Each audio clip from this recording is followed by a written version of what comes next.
పోలవరం జిల్లా రంపచోడవరం మండలం పాత గాంధీనగరం చిన్న గెద్దాడ మధ్యలో ఆటోని తప్పించబోయి ఆర్టీసీ బస్సు బోల్తా పడింది. ఈ ప్రమాదంలో పలువురు ప్రయాణికులు స్వల్ప గాయాలతో బయటపడడంతో అధికారులు ఊపిరి పీల్చుకున్నారు.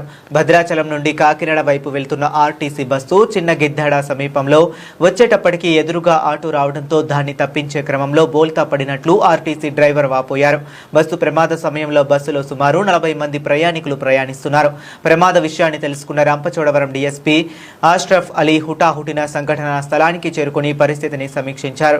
ప్రమాదంలో ఇద్దరికి స్వల్ప గాయాలు కావడంతో రంపచోడవరం ఏరియా ఆసుపత్రికి తరలించారు.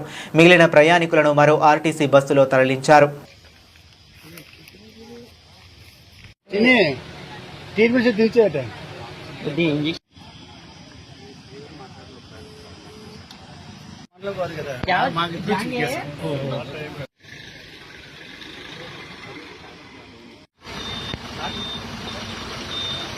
కాకినాడ జిల్లా జగ్గంపేట వైఎస్ఆర్ కాంగ్రెస్ పార్టీ అధిష్టానం ఆదేశాల మేరకు గ్రామ స్థాయి నుంచి